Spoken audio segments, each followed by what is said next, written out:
Go light now, Peter. Next on your ball, the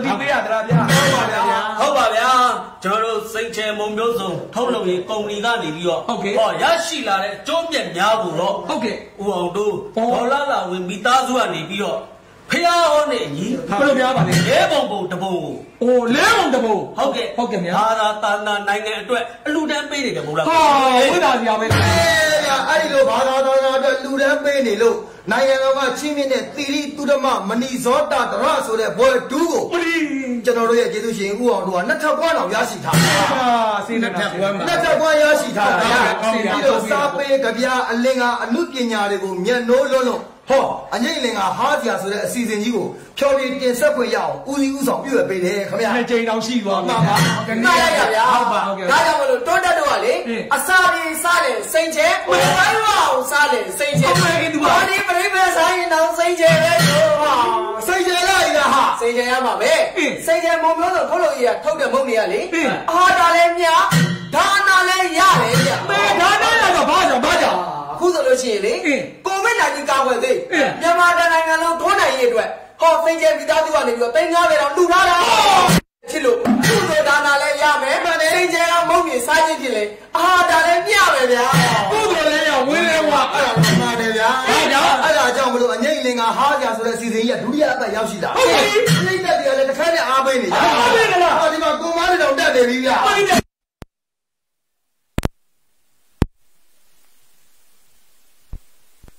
အေးဒါပေါ့ပယ်ကုန်လေအာကြောင်ပြောင်းနေမှာကိုမအေးဗါတယ်ဒါကိုချိုတူရေးထားတယ်ကိုမဗျာကိုမလေး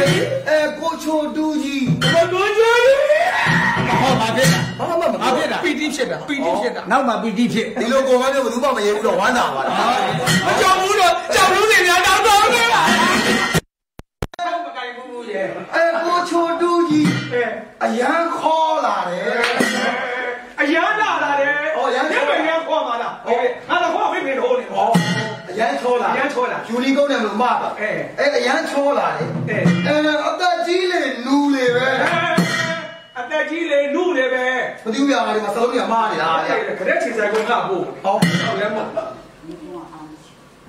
ဝဲလာရငါ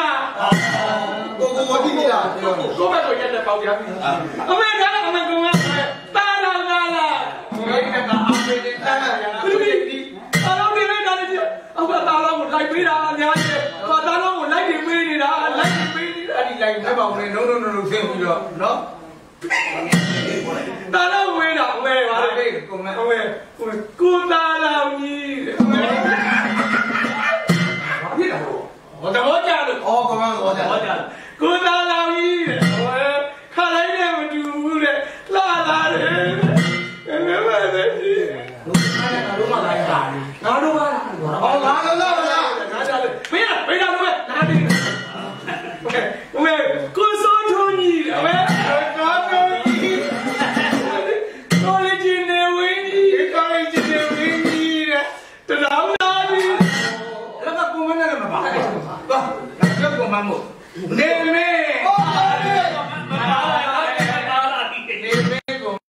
ငါမရဘူးဘာကြောင့်ရတဲ့ဒီလေမေဟာတော့ကိုနေမေလူရုပ်ပါတာပါလာရပါတော့ကွန်မန်းနဲ့ပါလာဖက်ဟောတခေါ်တာ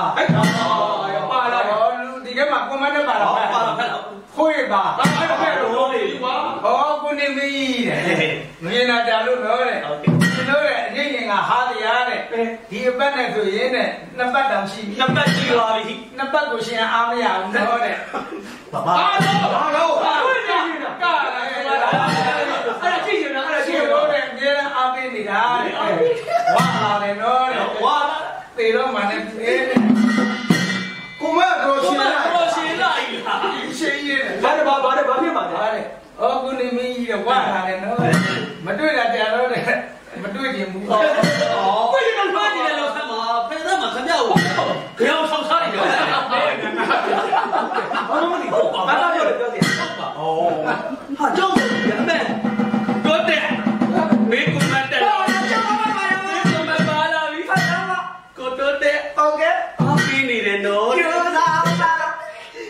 ကိုတော့တဲ့ကျိုးစားလို့တဲ့โอเคလက်ဖက်ဆိုင်ပြောဝါဒီပုံမှန်ဆိုရင်ဘာမှမပါလိုက်လို့တော့ကဲမဲဘယ်တော့တက်လာကြတယ်အခရာဇလန်တို့ဟုတ်ကဲ့ငယ်ရအားပေးနေတယ်အိုးဒီကညောနေလေနော်တဲ့ပါလေအိုးဘုထောင်ကအိုးရကွာကထောင်တော့တဲ့ကောင်မလေးကအဲ့လိုတော့တယ်မကွာဟိုလေဝိတော့ဟုတ်တယ်မကဲဘာလို့ရှောက်ပါလဲနေတော့ဆိုင်နိုင်တယ်မရှိတော့တဲ့ကောင်ဟိုကနေနေတာတော့တယ်ဟာမေးပြီးတော့ကျွန်တော်ကောင်မမျိုးဝမ်းတာပါအော်ကိုချစ်တို့ကီလိုလေးနဲ့မှနေတိုးနဲ့တူလာတယ်မင်းတော့ကနေတိုးတွေရောလာတိုးတွေရောချုပ်ချက်ခိုင်းကိုမဘက်ကလည်းတဲ့တော့ကြီးဟုတ်လားကွန်မန်းလေးတွေကိုဘေးဖယ်ထားတယ်အလုပ်ကလေးနဲ့တွတ်တွေခံကြတာဒုတိယအစီအစဉ်ပါပဲဗျာကျွန်တော်တို့ရဲ့ပြောပြမှုလေးကိုအားလုံးနှစ်သက်သဘောကျလိမ့်မယ်လို့လည်းထင်ပါတယ်ထို့တူတာလောက်ချစ်တိုးနေမင်းတိုးတဲ့ကြိုးစားနေလေးပါဟုတ်ကလားဟုတ်ကဲ့အစီအစဉ်လေးတွေတစ်ပတ်နဲ့တစ်ပတ်မတူအောင်မထအောင်ပေါ့ဗျာဟောအမှုတော်တမ်းမဲ့မင်းမီကျော်လေးကမန်းပန်ရရမင်းအောင်လားရေးကြမြန်မျော်လင့်နေပါပြီဗျာဟုတ်ကဲ့ခင်ဗျားတို့ကျွန် တော်တော်သိကြပါတော့ဟုတ်တယ်ဒီပါများအချိုကြိုက်တဲ့ခါရော့ကျဟင်းကားတယ်အချိုတွေးရပါလေအချင်းတွေးတော့ရင်လေးရမှာမဟုတ်မိပါများဘဝဧည့်တွေကိုရမင်းအောင်လေးနဲ့ပိဋကများသဟကန္တမြတ်ကိုရေကျွန်တော်ခေါ်မလို့ခေါ်ရအဲ့ကြောင့်တားကျင်နာခါရင်ကလောက်တဲ့ငါပြင်းစားကောင်းကြီးအတားကျင်နာခါရင်ကလောက်တဲ့ငါပြင်းစားကောင်းကြီးကြီးရွှေချွတ်ချွတ်ဗဒနိကေဆိုတော့ပါတဲ့ဟဲ့ချူချူချူချူ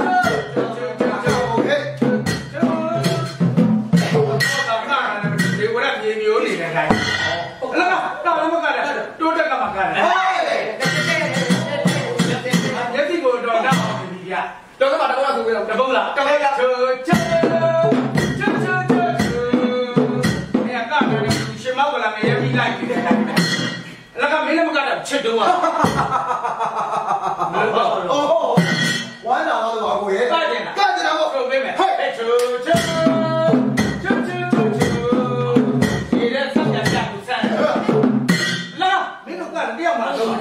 ငါအစုံနဲ့ဒီအတီးနဲ့ကတတ်တဲ့မင်းသားဟောဒီမင်းသား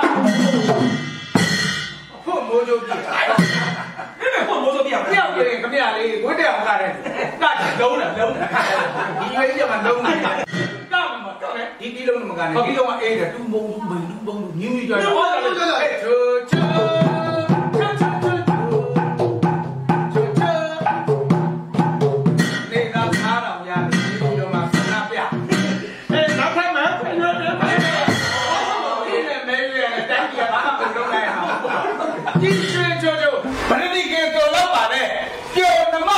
ရမဲအောင်ကလေးတဲ့စားတဲ့တန်းကြားတယ်ဗျကြားကြလို့ပြော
Ayada shimmerge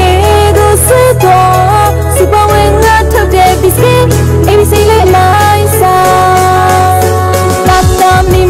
တို့အကြိုက်ပဲစတိုင်းဆုံးပုံစံမောင်ကလေးများစူပါဝင်းမောကြိုက်တဲ့ body piece ကလေးကွယ်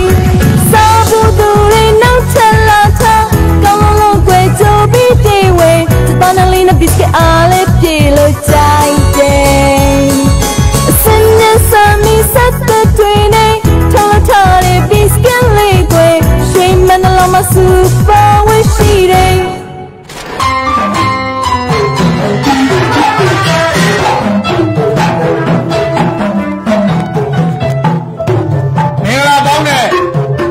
ပါစေခင်ဗျာ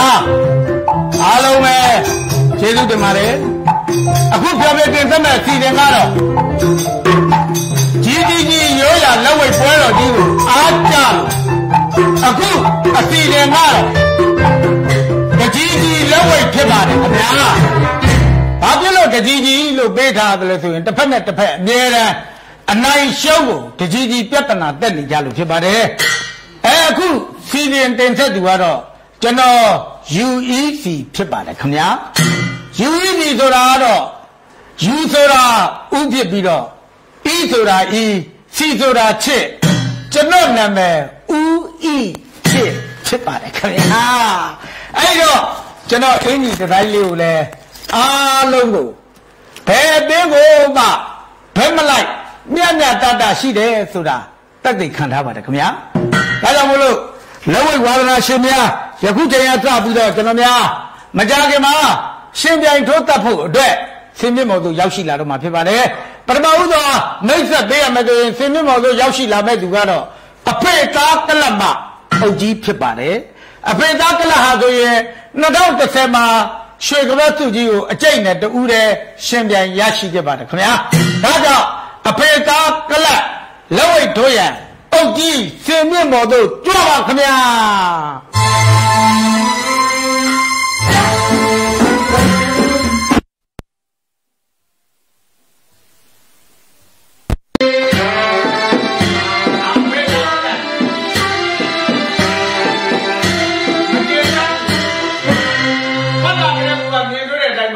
သူကကဘာမကြေသချင်းနဲ့ထွက်လာခဏညတာလို့ညတာလို့ဘယ်တော့မှမလိုက်ဝတ်ထားတဲ့အင်ကြီးရောင်ကြည့်ပါအနီးဘက်လည်းမလိုက်ဘူးအစိမ့်ဘက်လည်းမလိုက်ဟုတ်ပြီအားလုံးကိုညတာဘောအားဖြင့်အနီးနဲ့စိမ့်နဲ့ဝတ်ထားတာပါခင်ဗျာအဲ့တော့အဖေသားကလည်းပါခင်ဗျာအဖေသားကလည်းဆိုရင်သူကဘယ်သူ့မှမကြေနဲ့တဲ့သူကညနေဒီညနေထားနဲ့ဘယ်လိုညစ်လိုက်ရမလဲဘယ်လိုလက်ပြစ်လိုက်ရမလဲဘယ်လိုကွက်ကောက်လိုက်ရမလဲဆိုတဲ့မူရမာယာတွေနဲ့ထွက်လာကြတာဖြစ်ပါလေခင်ဗျာ။ဒါကြောင့်ဒါကမှတဲ့အဖေသားကလည်းနေတဲ့တစ်ဖက်သေးကိုဘယ်လိုများရှင်ပြိုင်ထိုးသက်သွားမှာလဲခင်ဗျာ။ကြောက်ပြင်ရောတွေရှိ။တစ်ဖက်သေးကိုပြန်မထနိုင်ကြောက်ထိုးမလို့ကျုံမအင်အားရှိ။ကျုံမအင်အားရှိတယ်။ကျုံပါတယ်ခင်ဗျာ။ရုံပါတယ်။တစ်ဖက်သေးကိုထပြန်ပြီးတော့ထလို့မရအောင်ထိုးမှာ။ဟုတ်ကဲ့ရုံပါတယ်။အနိုင်မမောမချစ်ထိုးမဲ့ပုံစံမှာခင်ဗျာရှုံးကိုဘယ်တော့မှလက်ခံမှာမဟုတ်ပါဘူးရှုံးသွားလဲညစ်ပတ်အောင်ပဲဆိုတဲ့စိတ်ထားနေပါခင်ဗျာဒါအဖေသားကလည်းပါပဲခင်ဗျာယခုတည်းပြီးတော့စိတ်မပေါ်လို့ရောက်ရှိလာပဲသူကတော့အမေသားကလပ်ကဒေါင်းသွေးဖြစ်ပါတယ်ခင်ဗျာအမေသားကလပ်သွေး2015ခုနှစ်မှာတစ်ကြိမ်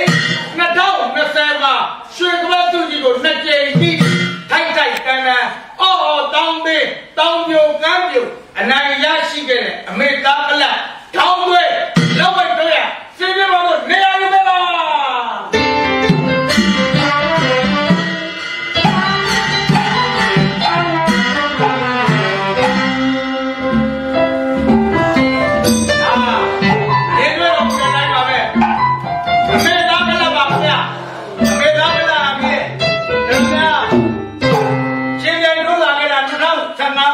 တကြိမ်2020မှာတကြိမ်ဒီကပတ်တီကိုထိုက်တယ်လည်းရလာပါပြီ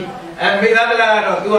ဘာပဲဖြစ်အမြဲတမ်းဘေးရပြန်အငူဖက်ပတ်မှန်လေးရဖက်အမြဲတမ်းရှုံးတယ်ပျော်ပဲနိုင်လေပျော်ပဲဆိုတဲ့စိတ်ဓာတ်ကိုခံထားတာဖြစ်ပါလေအမေသားကလည်းခင်ဗျာဒီကြိုင်ဘက်မှာတစ်ဖက်ကအသိကိုဘယ်လိုများရှင်းပြိုင်ထုတ်တတ်သွားမှာလဲကျွန်တော်မှာအားကိုးစရာဆိုလို့အားပေးနေတဲ့ပြည်သူပေးတဲ့ပဲရှိပါတယ်ခင်ဗျာဒါသူကအမှန်ကိုပြောတော်တာပါသူကပြည်သူရှိပါတယ်ဆိုတာဥပဒေလေးပြောတော်တာပါခင်ဗျာကဲအဲ့တော့ကျွန်တော်များဟောဒီက a pay dark, love with Matogima, love with Yang Jam, pay Kawakamia.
The cheat go in the young lady. You're a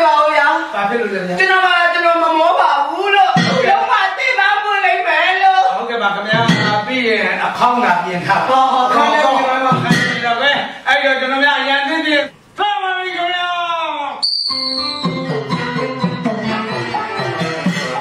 ဟာ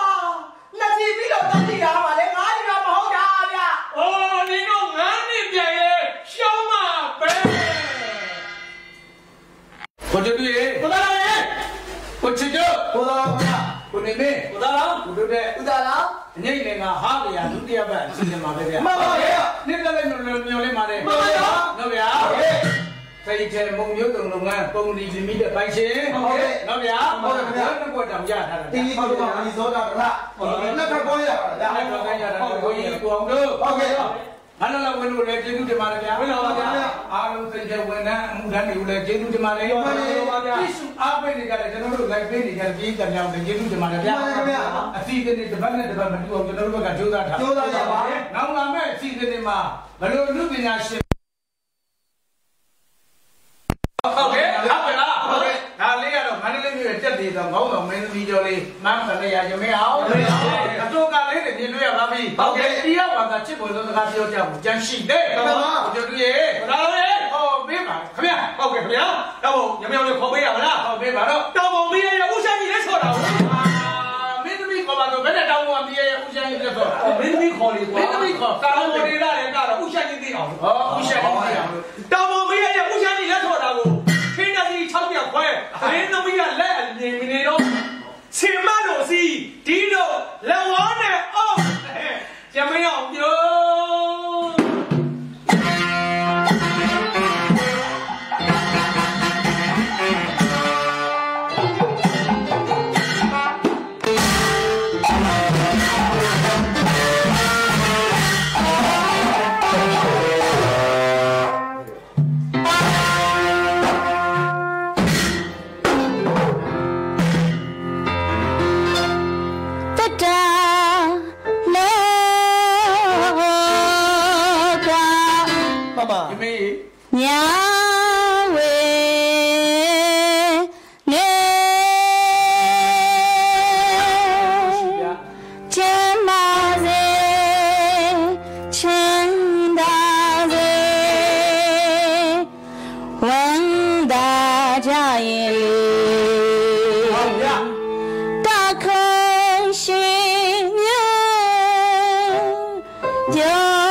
ထွက်လာကြတဲ့ကသကာရဝယူသိပေး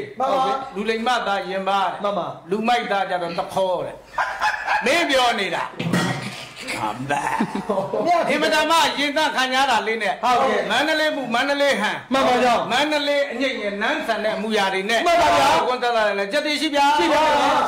အင်လားရှိဗျလေးချိုတူရေယမေယမေကိုသားလားယာယမေကိုချစ်တို့မယေကိုနေမင်းဟာမယမေမလေးချွေးတဲ့တန်လေးလက်ကားတော့မမောဘူးလားမောတာပေါ့ဘိုးရင်နင့်ငါချစ်တာဘာဆိုင်လဲဟောဆိုင်တော့ဟောဆိုင်မဆိုင်ရင်ထဲကပေါက်ဖွာလာတာတွေကိုပြောပြလိုက်တာဘယ်မယမေကိုတင်စားပြီးကျွန်တော်ပြောနေတာလေကဲတရားလာချင်းနေမင်းတို့ရဲ့စီသွေးသားတိမ်ကြီးရွှေခွက်နဲ့မှထိုက်တယ်လို့ဟောစရစင်မေးရဲ့ကိုယ်စီဟောဒီလောက်ကြီးတခေါ်တာလူရုံမှာသားကြီးတဲ့ကပြောတာကိုနော်စတဲ့စင်မေးဟိုပါကြီးနဲ့တော့နိုင်တော့လက်ကတက်တာမလားကျွန်တော်ပြောလို့ပါဆရာရဲ့ဆရာကလည်းမပြောတယ်လို့တင်ပေးပါချစ်ရနဲ့ပတ်သက်ဒါတော့အာဟုခံအာကိုပါဆရာအာကိုအဲ့ဆရာဒါတော့ပြောပြသူကအပြုတ်လေးဟိုကလူပြို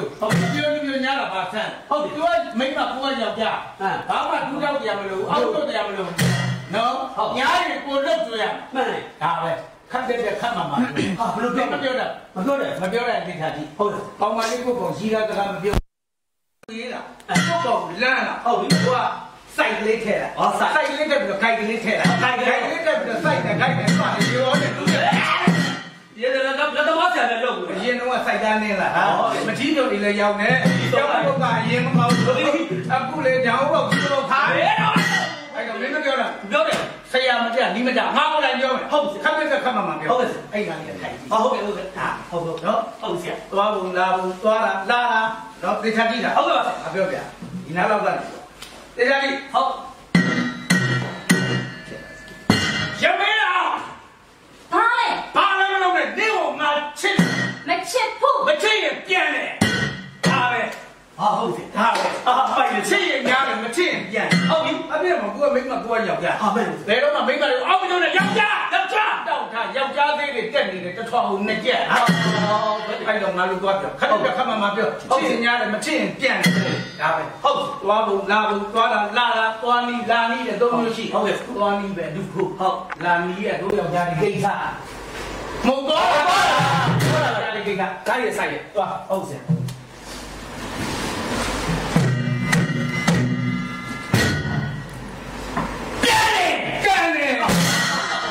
မင်းအစိုးရပြန်มาတော့ဘာလို့ဖြစ်မှာလဲကျွန်တော်မေ့သွားလို့ဟေးရမေအောင်ငါချစ်တယ်ချစ်ရင်ညာတယ်မချစ်ရင်ပြန်တယ်တော့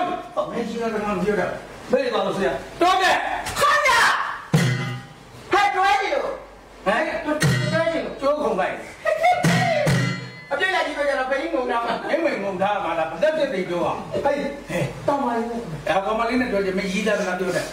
ပြောတာလေပေးဆိုတော့ကောင်သုံးမကြတော့မကြအဲ့လိုမင်းအမှဒီမှာခက်နေလေဟုတ်အဲ့လိုမင်းကိုကြပြားလေးစားလေးပေးပြီးထွက်ပြီးပြောခိုင်းတာဘယ်ကြောက်တယ်ကြကြပါဟေးဂျမင်းဝေးလျာဒီဖိုင်စကဲဝေးလျာဒီမရလားဟောရတယ်ဖိုင်စကဲမစီရလားစီတယ်ရာပြီးကြီးတာဘသူလဲတိုးတဲ့အပြည့်ပြည့်ပလိုက်ပြည့်ချစ်ပရိချစ်ကြိုက်ပရိပလိုက်အင်းနောင်ဝီတီလီပတ်တယ်ဘာလဲပါအဲ့တိုင်းတော့ပြီဟေးမင်းတော့မင်းအောင်အဲ့ဒါကြီးမင်းမလို့ဒီတကားပြောရတယ်ဟေးဂျမေယာဘာလဲခွေးလျာဒီဘိုင်စကဲအဲ့ဒါဖြစ်ခွေးလျာဒီကမစားလားခွေးလျာဒီဘယ်နဲ့စားမလဲကွာမင်းလည်းပြောတာဟာပြောတာခဏတော့ရမလားကြီးသားကျွန်တော်ပြောပါမယ်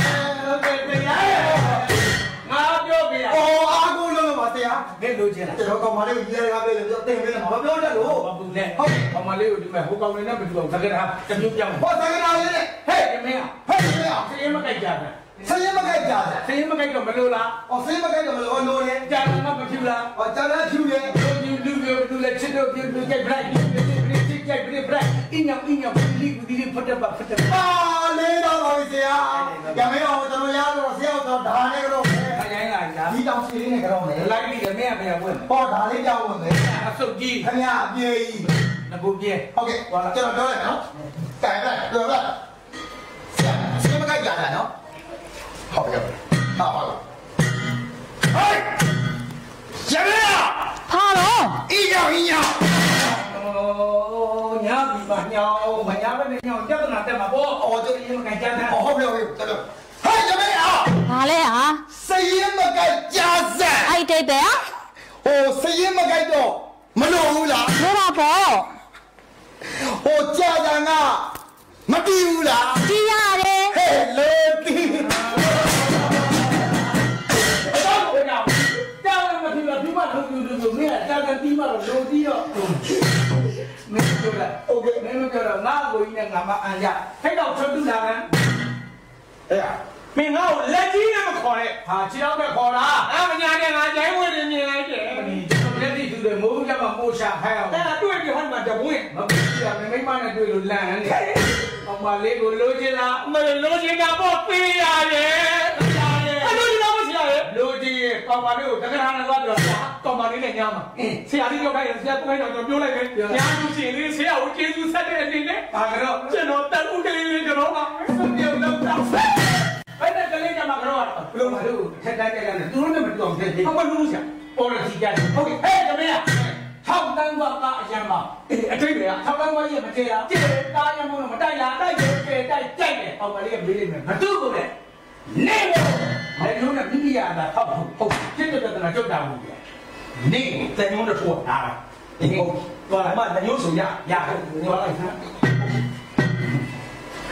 ပါရေလည်းသူမိမလေးငယ်ခေါ်နေသေးတယ်ရမင်းအောင်အဝေတို့တာကြီးရမင်းအောင်ကလေးတာဟဲ့ကိုတတ်ပါမမီးနော်ဟုတ်ကဲ့ဟဲ့ဒီကကျွန်တော်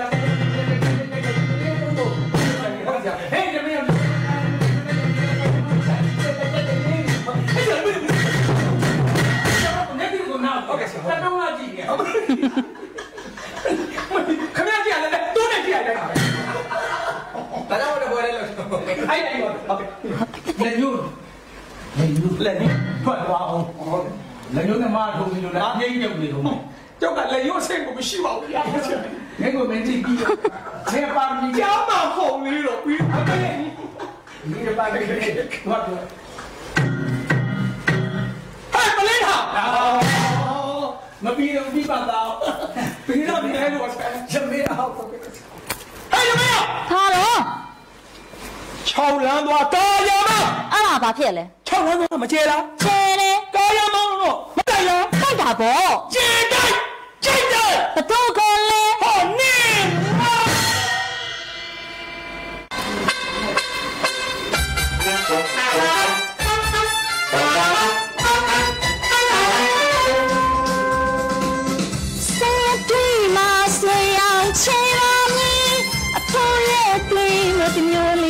လာဟန်စီမတာချေတာမြမရမကြကစားကာယံတီစေတီမစီအောင်ချေလာကြီးအဖိုးရဲ့တွင်မတမျိုးလေးလာဟန်ကြီးမတာချေတာမြမရမကြကစားကာယံတီလေလုံးလေဆရာရှိပြီးနာစီမာ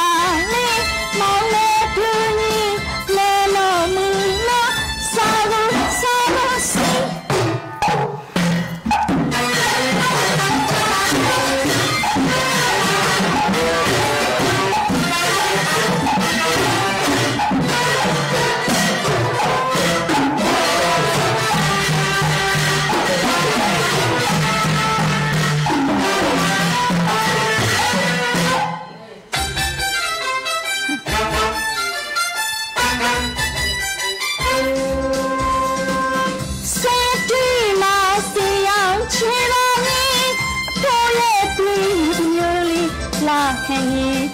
မြတ်တာချေတာမြမရမကြကစားဒါယံဒီစေတီမာစီအောင်ချေပါရင်အဖိုးရဲ့တီမတမျိုးလေးလာခင်မြတ်တာချေတာမြမရမကြကစားဒါယံဒီလဲလုံးဒီလဲဆင်ရရှိပြီးနာစီမာမောင်လေးပြင်းလုံးမနာစားတော့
တောင်မျိုးမင်းနှစ်ပါးရှိပါတယ်တပားကအကိုကခုနကမှဖုန်းကနေမက်ဆေ့လမ်းပို့တယ်ငါညီတဲ့အိမ်ရှင်မင်းတော်ရောက်နေလို့တဲ့ဟောဒီမှာတောင်မျိုးပေါ်တော့ရကျင်းပါတော့မယ်ဟောကျင်းပါဖို့လူတွေလည်းအကုန်ဆုံးနေပြီခဏနေဆိုချွေးတော်သုံးရတော့အကိုကမလာသေးဘူးမတတ်နိုင်ဘူးလေသူမရှိလေတယောက်တည်းချွေးတော်သုံးရမှာပဲကဲတောင်ပြုံးကိုတော်လေးဖြစ်တော့တကော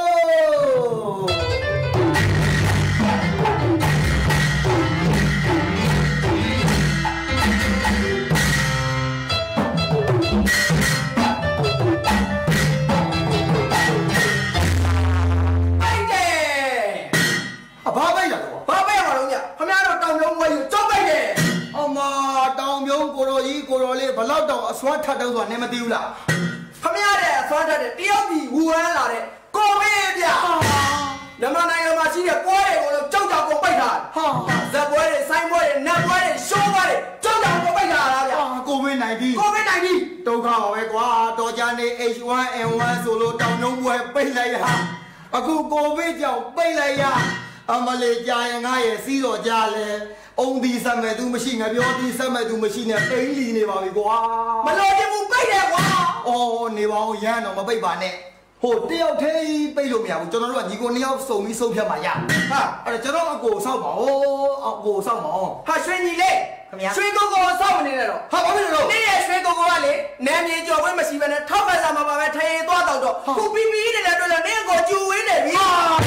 သူနဲ့ထိကြမှုရှိတဲ့နေ့ရက်ညီကိုလားခေါ်ပါဆိုလို့နေ့ကိုလားခေါ်တာ အိုးအကိုကကျူဝင်နေလို့ညီကိုလားခေါ် ညီကိုလားခေါ် မလုပ်ပါနဲ့ဗျာချွေးတော်3ခါနီးနေပြီချွေးတော်လေး3လိုက်အောင်မယ် ပိတ်တယ် ချွေးတော်3ပြီးကနာထိုင်ကနာလေးပဲပေးမယ် မပိတ်အောင်ပိတ်တယ်လို့ပြောတယ် အပိတ်မလုံးပါပဲဗျာထုတ်ပါလေ ပိတ်တယ်လို့ လုံးပါပဲဗျာ တော့မှဆိုရင်တောင်ကျုံညီတော်နှစ်ပါးနဲ့တရားလုံးကျူရင်ကွာ ဟာကျူတော့ကြောက်ပါတယ်ဗျာ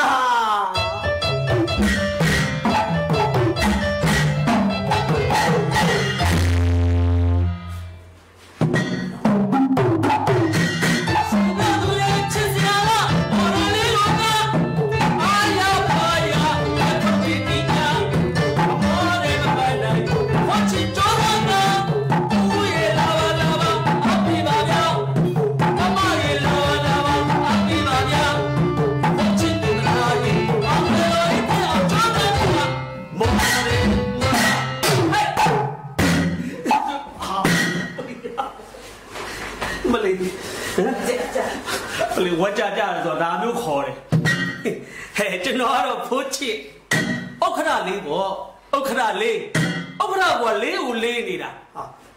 哦，你妈的那个老妈洗的，他平时的身边熬肉，好苦水，就快打的不，就成的考他的，好的那个老妈洗的他平时的，然后都看没熬肉，好就快打的不，哪个背他的？哈，就快打的的，脱我没脱到不？嘿，周爷拜呢 ，Xbox 那时候嘞就帮他比，就带过来 CV 班嘛帮他比，哎，苦难咩？破切强大手臂哟，ကျွန်တော်စီစဉ်ကိုအားပေးကြပါဦးနော်အားပေးကြပါဦးရွှေဦးမရှိတဲ့တိုက်ခန်းတွေကိုလည်းပေါင်ဖို့အတွက်ကျွန်တော်စီစဉ်ပေးပြီအဲ့တော့ကျွန်တော်ရဲ့စီစဉ်လေးကိုလည်းအားပေးကြပါဦးခင်ဗျာ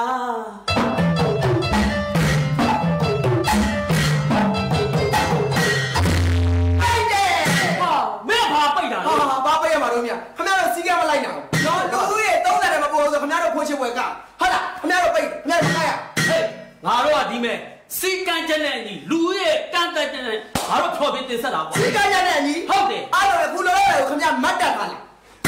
တက်တာလားပြောတော့မဟုတ်ဗျာမတ်တက်ထားမှာတော့ဟောဒီမျက်နှာကြီးဘယ်လိုလုပ်ပေါ်မှာတော့ဟာပေါ်လို့ပြောတော့မှာလေခင်ဗျားတို့တပင်းနဲ့ကောင်းသားဖို့တပင်းနဲ့ကောင်းသားဖို့နဲ့ခင်ဗျားတို့ဘက်ကောင်းသားခင်ဗျားတို့လုပ်နေတာပါဟုတ်တယ်မလားဟာမောရသည်ပြောပြပွဲဖိုးချစ်ချမ်းလာပြီစပူလာရဲ့ဖဖခင်ဗျားတို့ကကျင်နေဆိုရင်ဖိုးချစ်ကိုပေးလာပြီဆိုပြီးကဘယ်နဲ့ဖိုးချစ်ကိုပေးဖြစ်ပါမလားမလို့ဒီပိတ်တယ်ဟဲ့ငါတော့ကပါပဲပိတ်တယ်ငါတို့ကကျမ်းမာရေးဝင်ကြီးဌာနရဲ့ခွင့်ပြုချက်နဲ့ငါတော့ဖြော်ပြီးတင်ဆက်နေဟုတ်လားအေးမင်းတို့ကကျင်နေဆိုလို့ရှိရင်မင်းဖိုးချစ်နဲ့ဖိုးချစ်တပွဲသွားလို့ကျူဝဲရမယ်ကွာကျူဝဲရမယ်မလဲကျူဆိုရင်ကြောက်တယ်မျိုး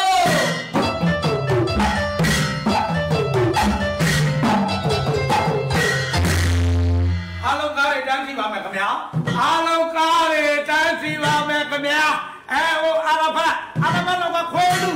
ခွဲလူတော့ပလာတော့မတော်နဲ့ပေါ်နေလည်းကိုပါကာညာနာကွာကာညာနာကာဆိုတာကလိန်ကြည့်ညဆိုတာမတ်တင်ရွှေတွေနဲ့ပြောပါမယ်နာဆိုတာနားလည်မှုအများကြီးရှိတဲ့ကာညာနာမတော်ပါနဲ့ခင်ဗျာမတော်ပါနဲ့ကျွန်တော်တို့ရင်စစ်ပြီးတော့ဟိုကခဲချစ်ဓာတ်ပုံရိုက်ပြီးတော့ဘယ်အောင်ပွဲတော့မလားနောက်ကနောက်ကောက်ပြောနာနောက်ကောက်ညနေကျမှအဝိုင်းတွေပုံနာပုတ်တွေရတယ်မတော်နဲ့လို့ပြောနေတယ်ဘာလို့နေတော့နားမလဲဘူးလားမှန်းလည်းမသိတာညာနာမလားမင်းတို့ထက်လူကြီးနဲ့တိုင်လိုက်အားလုံးဒုက္ခရောက်သွားဘာမှမနေတော့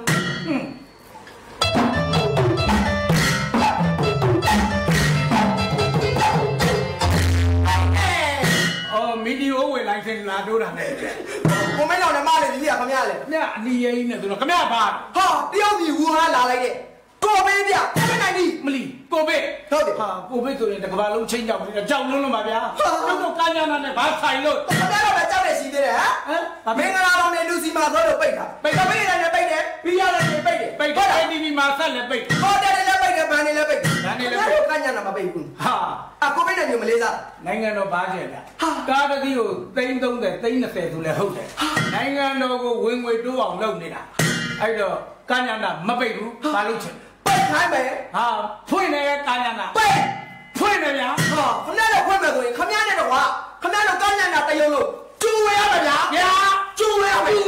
ကျူတော့မဝင်မရသေးနဲ့ဗျာကျူတော့မဝင်မရသေးနဲ့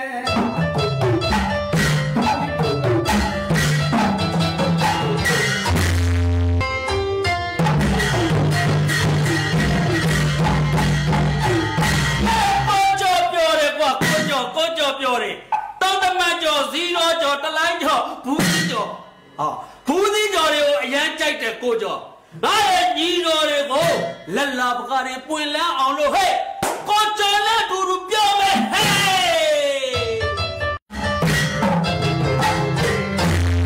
ပြေတော့ပြီးလိုက်ဦးမ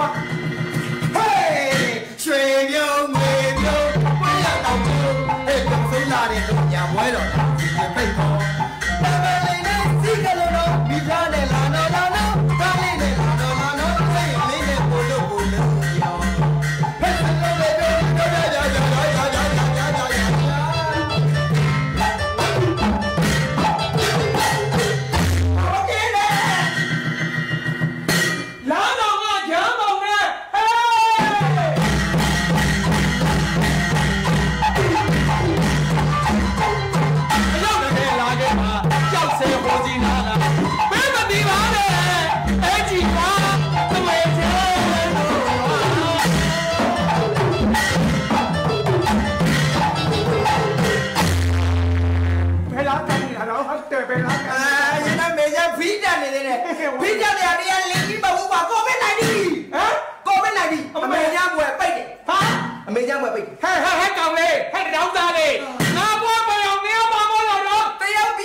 Just